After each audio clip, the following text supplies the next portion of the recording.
growth, success of an entrepreneur. We've raised the bar. Learn firsthand from successful business owners and create your own path to success. I'm going to show you how great I am. It's time to hit the road to growth with team lead of the Enriquez Group, Realtor Vinny.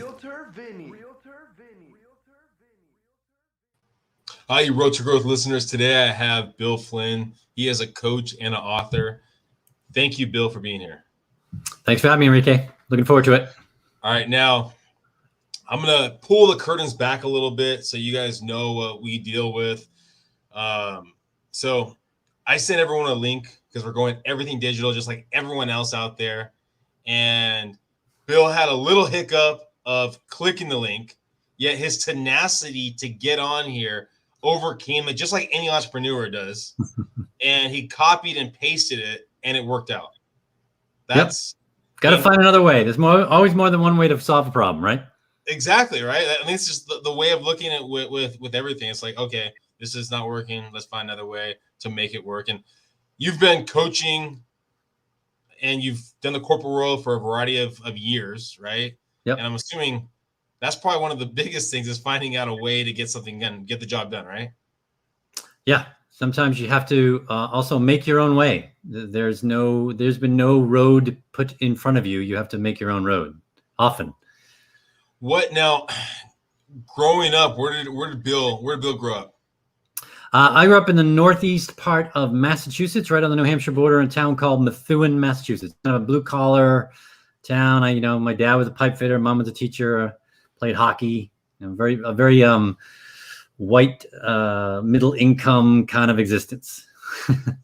Did you have kind of a coaching mindset back then? I mean, your mom was a teacher. Did you have that kind of thing of helping people out, or is that not you? That's a really good question. I don't think I did. I'd have to really reflect on that. I got it as I went. As I became a leader and more often was leading groups, the folks that I worked with, either that were my peers or folks that worked with me on my team, said that I had a Socratic sort of approach, as I was about asking a lot of questions, which is very coach-like. So I think I eventually adopted it. Whether it was always in me, I don't know, but I definitely, probably from my early 30s on, I had more of that approach. Was it a obnoxious way of asking questions, or a way of coming for curiosity? Well, you'll have to ask the other people if it was obnoxious or not. I'll tell you, it doesn't work as well when you're dating. The other person doesn't like to feel like they're being interviewed, but it's a very natural way. I'm a highly curious person. I love to understand what your origin was and where you came from, and I love that kind of stuff. So yes, it stems from curiosity. Well, I think for people listening out there, there's definitely two ways of asking a question, where it's you're grilling a person, but also understanding where they're coming from, giving some feedback on it, asking another question. It just feels different, I think. Yeah, it's funny. I was helping someone last night with her business a little bit, and we were just talking it through, and then she mentioned that. She says, the way that she was really nervous to have me do it, and when we were done, she was like, she just sort of relaxed. She's like, I love the way you ask your questions. They sort of just stem from our conversation. So you really have to listen to the person and watch them to see what's interesting to them, and as opposed to sort of surveying them, right? It's sort of going through a set of questions which are stilted and difficult and choppy. So I'm much better at it now. I think I learned how to do customer discovery questions, which I don't know if some of your listeners may not know what that is, but it's basically, to be honest with you, it's a way of interrogating a customer. And interrogating in a good way, because you're trying to have them reveal things that they might not even know that they know, like an FBI agent, right? Is they know certain techniques to have you remember. So for instance, they'll say, where were you? What were the smells? What were you wearing? Because those things stimulate your brain and help you to remember stuff. And that's really sort of techniques of interrogation, is to help people pull stuff out. And that's always been sort of my approach, or shouldn't say always. And since I've been doing this, that's been my approach. And I've been doing customer discovery. I've done hundreds and hundreds of customer discovery interviews. And so I've gotten better and better at it. And I think it's spilled over into my coaching and even into my life a little bit. My daughter doesn't like it very much sometimes, but what are you going to do? Where did you find that technique originally? Through Steve Blank. If your listeners are familiar, Steve Blank is considered the godfather of startups. He's done 8 startups in his career. He's now a professor and has been a professor for many years at UC Berkeley. He's written a number of books. I highly recommend that you do not read his books. He writes like a professor. And if any of you have read professors' books, they're long, they're boring, they go into way too much detail. But he is a blast to listen to. So get on YouTube, type in Steve Blank. And he sort of pioneered this thing called this customer discovery, where you're really trying to understand if there's a problem to be solved, right? And is your constituent really trying to solve this problem? As opposed to what most entrepreneurs and most startup entrepreneurs do, is they have an idea and then they try to convince you why their idea is so great. Instead of going at the problem and saying, hey, are you even having this problem? And if you are, then how have you been solving it? And how is that working? And what's working for you? What's not? How much time and energy, expenses, et cetera. And you learn all these things and you'll find that there's a problem. And I think a great example is Waze. I think most people know what Waze is. And for those of you who don't, Waze is a GPS model that uses accelerometers and gyroscopes that are in your phone and social to help give information in real time to know where the traffic is. Now, Google did a better map than MapQuest a long time ago. And then they added this process for traffic, but it was always delayed. It wasn't working. I used to use it all the time because driving into Boston is not an easy thing to do in the morning. But they weren't really figuring out the job that people hire a map to do. And one of the jobs, especially someone like me who wants to go into work in the morning or get somewhere, hires a map to get from point A to point B on time. So Waze didn't say, how do I make a better map? They said, how do I create a solution that solves this problem? And so they looked at the technology and they came out with Waze. And I think it was 5 years. They've been working on it for 5 years. And they didn't have many customers. I think they had a few $1 million in revenue. And then Google, who had a way better map, bought them for well over $1 billion because they solved the problem in a better way, right? And I think if you really think about really understanding the job that people hire, things to do for them, then you'll understand how to solve the problem. Because we don't solve a problem as fully as we could. And I don't think Waze has fully solved the problem. I think there's going to be sort of this spot hero Waze thing that happens maybe when there's technology out there. Suppose it's going to be nanotechnology you can put into asphalt and things where you can sense when the spot is open and it will get that information and say, oh, drive around the block, when a quarter someone just left and you can go there, or this parking garage now has spots open or whatever. I think eventually there'll be Ways for cities, which will solve maybe the whole problem, or at least certainly a lot more of the problem. Because I go into Boston and I got to tell you, I'm really cheap and I don't like to pay $40 to go to lunch because usually the parking is more expensive than the lunch when you go into Boston. So I'll go in early and drive around for 15, 20 minutes just to try to find a spot. It's not easy to do. Well, going back to your idea, I mean, it really is.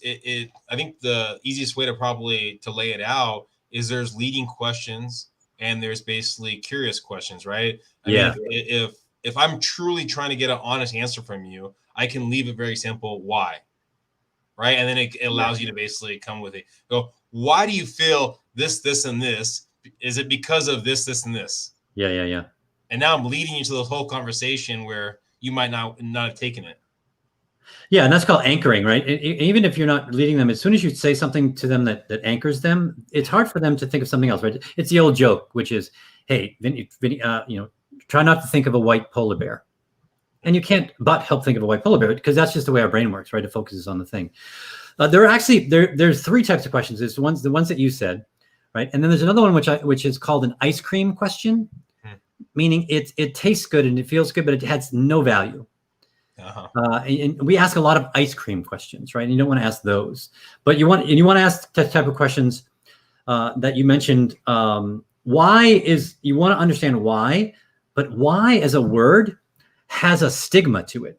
Why sort of stands people up and they feel sort of challenged. And so I actually talk to my clients all the time and I say, do this with people, but try to never use the word why. You can say, how did you come to that? There's a pyramid, right? Where it's, what is it? Why, how, who, right? Isn't that why, how, what? Why, how, what, who? Yeah. Yeah. And so and it's really hard because why is super simple, and you really want to know the question. You really want to know why, but for some reason we don't like why, because now I have to justify myself, and I just sort of feel like I'm on defense. And you don't want them on defense. You want them relaxed and sharing information. And the last thing I'll add is the emotional words that they say are the most important words. That I learned in customer discovery. So when someone says I'm frustrated or pissed off or I'm excited or was overjoyed, I always bring them back to that. I'll let them finish whatever they're saying. Then I'll say, hey, a minute ago you said that you were frustrated. Tell me more about that. And you go back to when were you frustrated? What was going on? Was there someone with you? And you sort of do that interrogation technique. And that actually stirs things up. And that's where the gold is, because we make decisions on an emotional basis. We don't make decisions logically. Our brain lights up. The parts of our brain light up called the limbic system, or the limbic areas of our brain light up first when we make a decision. So it's an emotional thing. And actually there have been studies when people don't have that part of their brain, either through disease or through some other thing or lobotomy, they can't make decisions. When the emotional part of the brain is removed or is not functioning, people literally cannot decide, even like what clothes to put on, or what should I use, a pen or a pencil. So the emotional part of our brain works really well in decisions. So that's what you want to focus on. And I've done that, and that works wonders. You learn so many things, as do they, when you focus on the emotion part of it. Going back to your journey. So when you got out of high school, did you go to college or strictly into the workforce, or where did you? Actually, I was a college athlete. I went to college to play hockey. I played hockey and tennis, believe it or not, which are not really two sports most people play together, but I did both. So I did 4 years of college, and then during college, I worked all through college. I had a full-time job through college, and played sports, so I was a pretty busy guy. And then I started doing high tech because I had a family member who was a VC. And he introduced me to a whole bunch of people, and I just sort of fell into high tech, and I really liked it. I fell into sales, which I enjoyed, but I'm really not a sales guy. Mm-hmm. I'm more of a marketing guy, but it was the job I got, and I did sales for a long time. So that was sort of my road. And I did 10 startups from 20, I think I was 25, 26 or 27 through 50. I did 10 different startups over that time.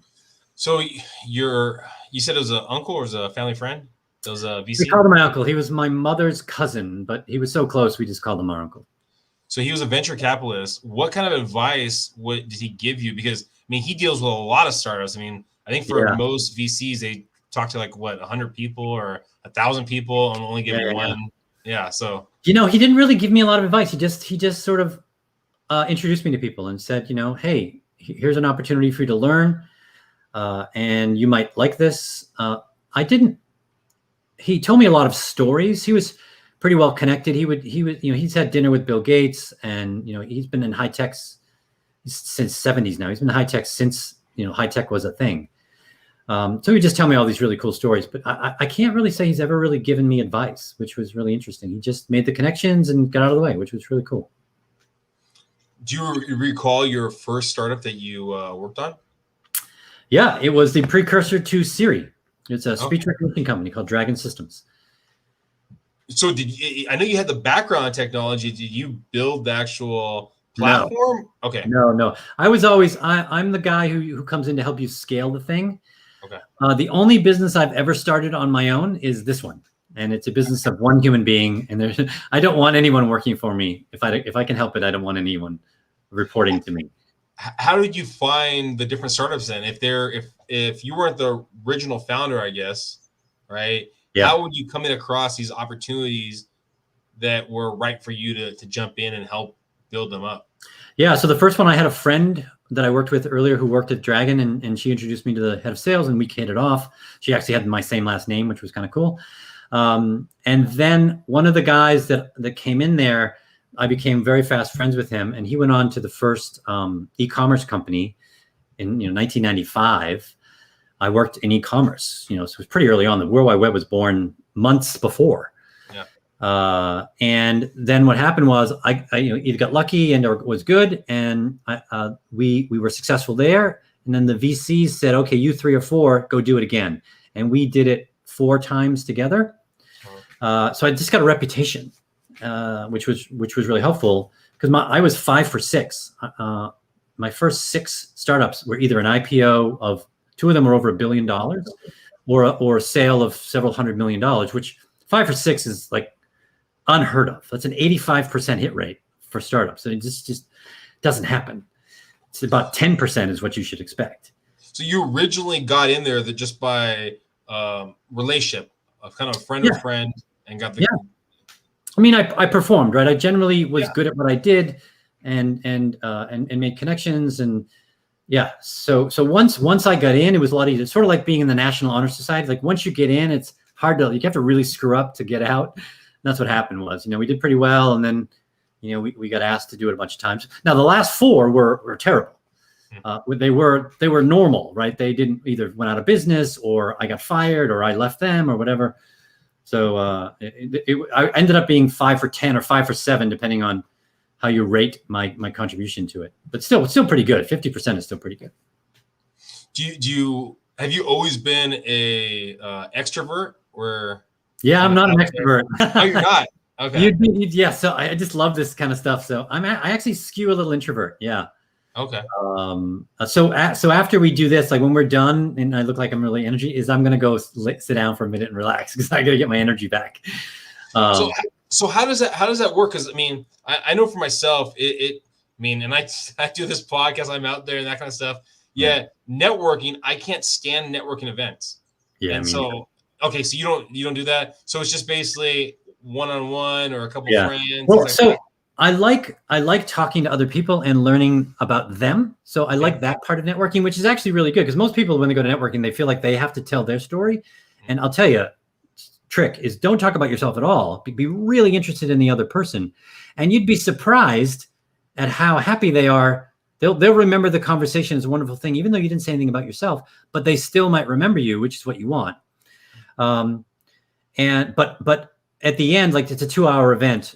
At the end of the 2 hours, I want to leave, and I go home, and I basically go to bed. I take a shower and go to bed or whatever. I have another friend who, if I did it with, his thing at the end of the 2 hours is, where are we going next? He wants to go to the next bar and keep talking, and he's like full of energy, and I'm totally drained. So we always take separate cars when we do that, because I go home and he keeps going out. Have you ever? I know you've done a lot of training yourself. Have you ever done NLP? I have done it. I know NLP. Yes, I'm a neuroscience geek, so I understand. I'm not a fan. Oh, you're not a fan. I'm not a fan. What's your take on it? NLP is a mixed bag of stuff. There's some good things in it. Like, so it does anchoring. It does. There are a number of things that are in the science world of neuroscience that it pulls on, but there are a number of things that are not that are really old science. And it's been disproven that that's the way it works, or it's pseudoscience. If you type pseudoscience and NLP, it comes up a lot. Oh, wow. Because so I did the history. I don't know if you know the history of NLP. It's these 2 guys who wanted to write a book. Yeah. Right. Dave something and whatever. And they basically observed some psychologists and extrapolated from what they saw to this thing, which is never a good idea. Yeah. So I'm a big fan of the Neuro Leadership Institute, where they're much more scientifically based. They do research, and they say, how did that happen, as opposed to, extrapolating from a non-scientific perspective. So yeah, I don't think it's terrible. I don't think it's wrong. Yeah. There are so many things in it that aren't right. How do you know which things are working, which things are not? I sort of say like a horoscope, right? People love or astrology. People love astrology because if someone says, "Oh, you're a Libra, so that means you're this, this, and this," you'll absolutely find instances where you are that person. Yeah. And again, you're anchoring them in that, and they won't think of anything else. So they're like, "Oh, that's what a Libra is." I'm like, "Well, no, because sometimes you're not that way at all." Yeah. We're many different people inside ourselves, depending on who we're with, what we're doing, how we're feeling. Are we hungry? Are we tired? We're not one thing. That is categorized. So I don't think it's good to categorize humans, and NLP is a bit of a manipulative thing, which is the whole, the plant words and stuff. It's just a manipulative way of getting people to think a certain way. It's like someone who's really good at it's not a con job, but it's sort of like a con job. If you keep saying something to someone, that they'll never be able to think anything other than that. But it doesn't mean that they're going to stay there. It just means for that moment, you've got them to do something else. And I know Tony Robbins loves it and all these guys love it. I don't think it's terrible. I just think there are better ways. So the platform that you talked about, right? Mm-hmm. Because it sounds like that's constantly evolving, the platform that you're talking about. Now, how has that changed from when you originally learned about that platform compared to how it is today? Yeah, so they've been around for 20 something years in Neuro Leadership Institute. They're out of New York. And I've only been doing it about 4 or 5. What they've learned is a ton of things. They've learned, and by the way, if you look at David Rock and NLP, he totally is against NLP, and he's the head of Neuro Leadership Institute. They've come to a difference on feedback, is that there's a movement or a belief that feedback is super important. You have to give feedback, and they've realized you don't.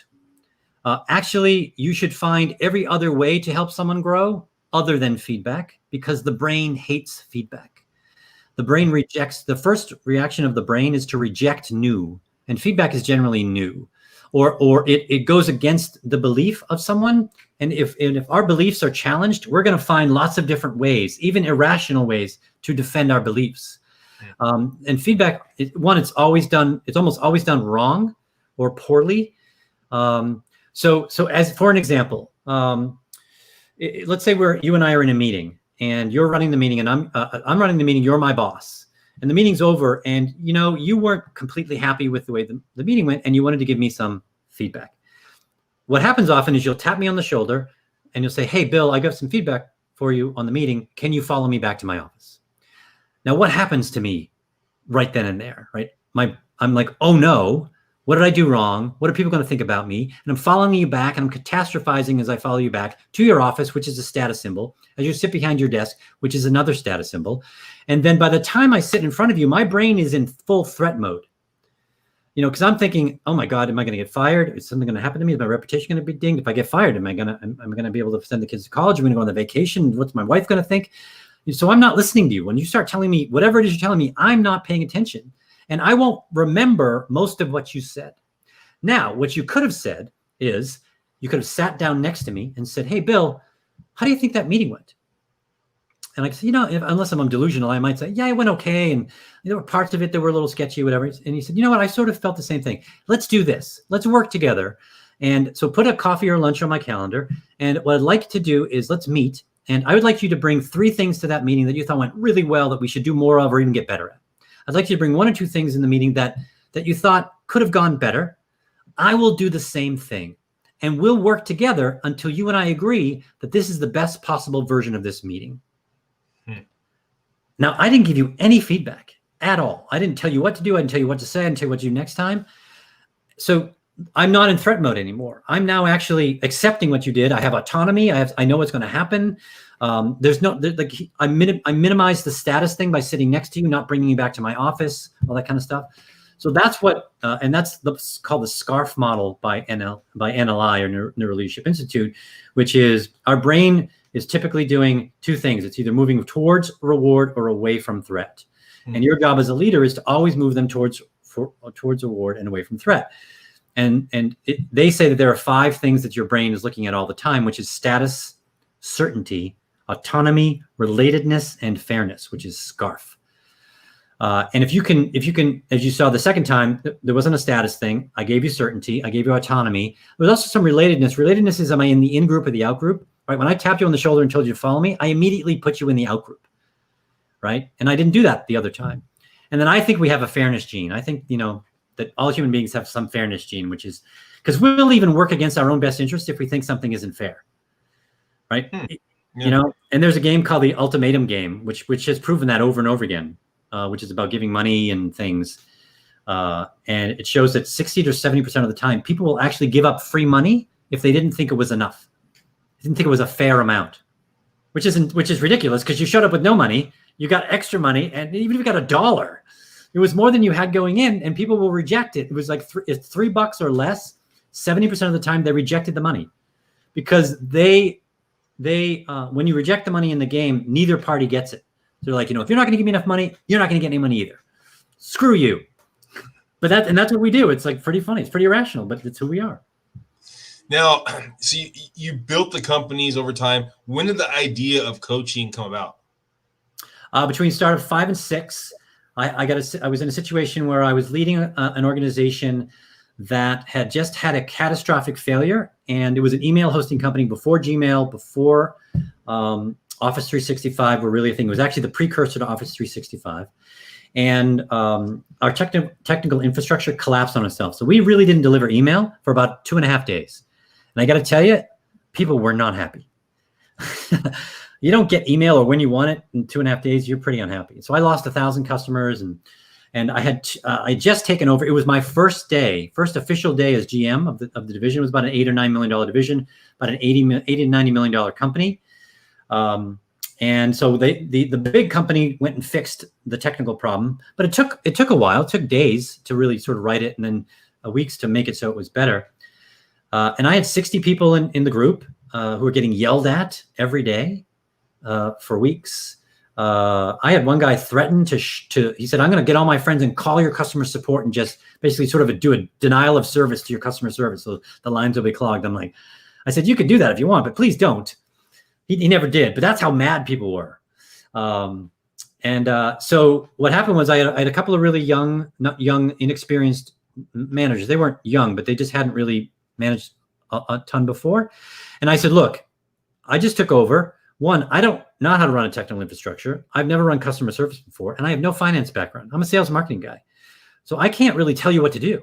I said, but I can tell you what I think we should look like when we're out of this. Like, here's the vision of when we're done and we're working well. So let's discuss, debate, and decide that thing. Let's do that. And once we do that, I need each of you to draw your roadmap from where you are today to get to where each of you needs to be in order for us to do that, to realize that vision. And tell me what I can do to help. And then we'll meet every week as a group and just keep figuring it out.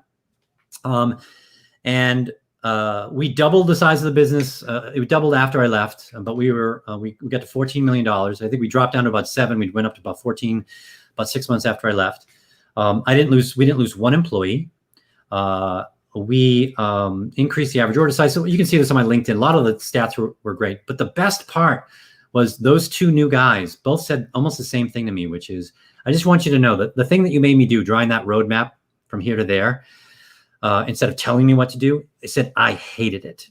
It was really, really hard. But I'm so glad you made me do it, because now I know how to do it. I can take that, and like I taught them how to fish, right? Yeah. And I said, I want that again. I still did 4 other startups, but I kept that in the back of my mind. And when about 5 or 6 years ago, when I was trying to think, do I want to do another one? What do I want to do? I said, I want to try to figure out how to do that. And that's when I started doing coaching. So it was a seed that was planted in 2009, 2010, but I didn't really water it, if you will, until 2015. The mindset of coaching, the stuff that you've picked up and learned about, was that picking that up and learning that to be a manager for the startups, or was it with the intention of you just getting, I guess, just better at who you are? Yeah, so it was 2 things. One is I had 2 or 3 really good CEOs, and I paid attention, and I got to ask them a lot of questions, and I sort of stole stuff from them. But then there are 23 or 24 different business operating systems that I found so far out there. And so I picked one that I liked the most, that connected with me the most, which was called Scaling Up, or Mastering the Rockefeller Habits. So I started there and I got trained in that. But I'm a learner. I read 40 to 60 books a year, and I'm always trying to improve things. And I found that there was some I thought there were weaknesses in some of it. So I then started to add some other things. And so it's mostly what I do now is Scaling Up. I do a little bit of EOS, which is another one. And then I do this thing called 3HAG, which kind of sits on top, which really is focused on strategy.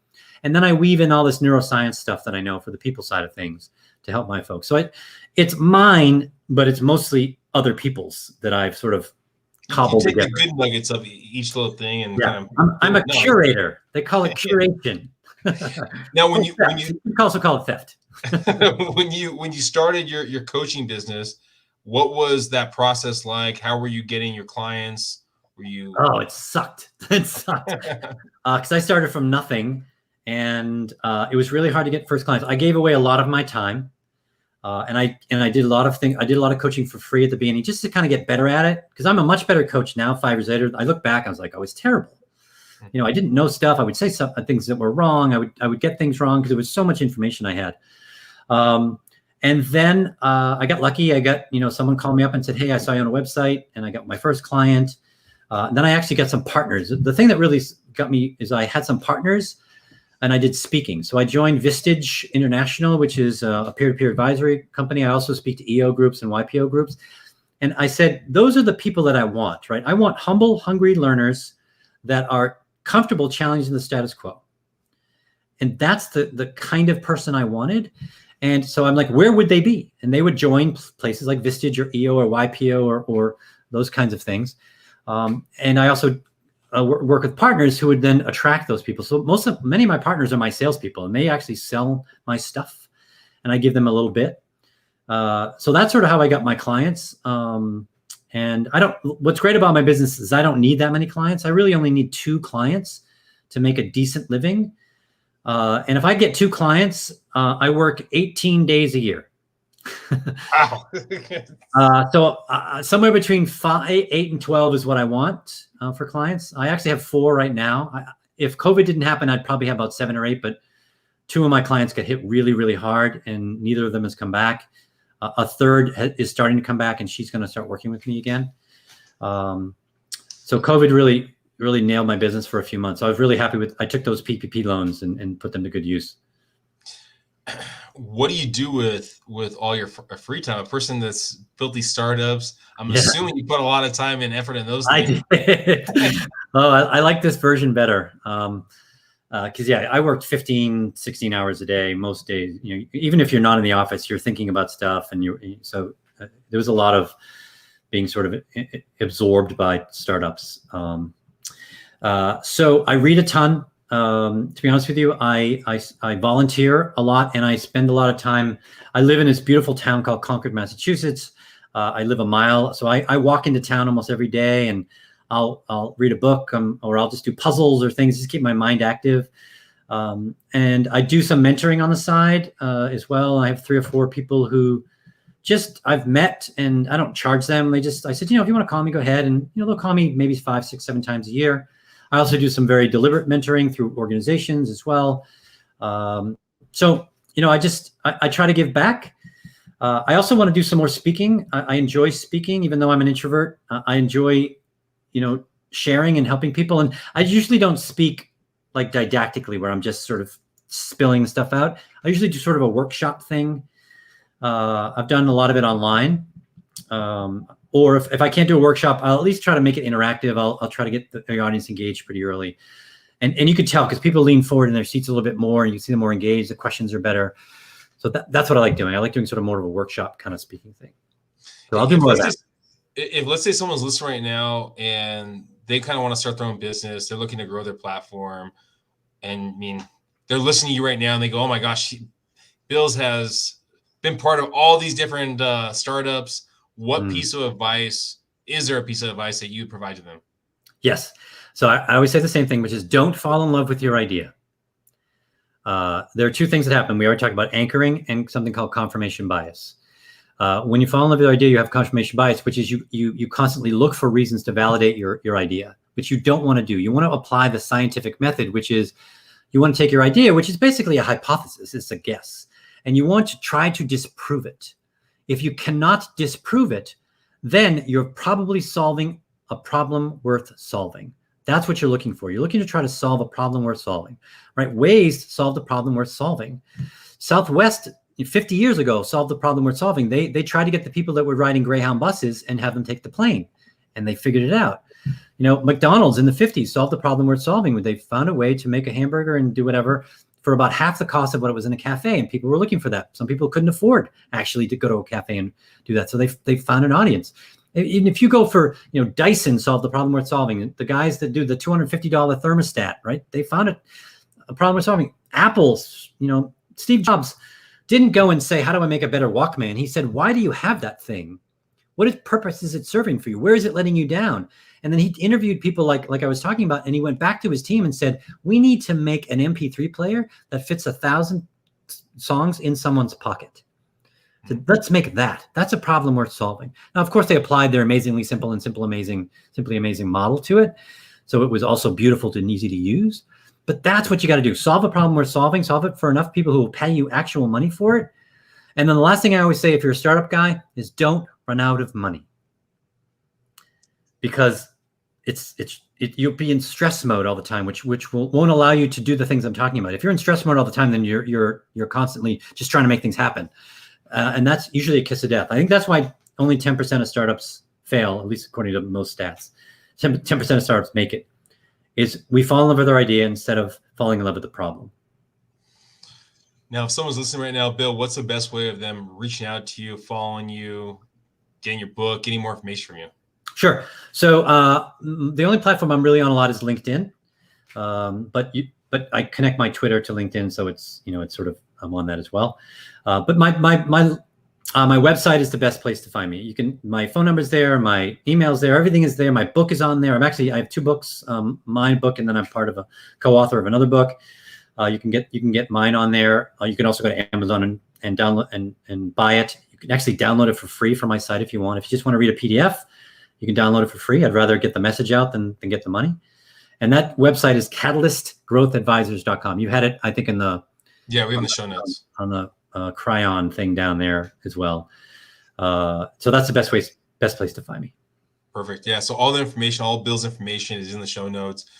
Thank you, Bill, for being here. Thank you, man.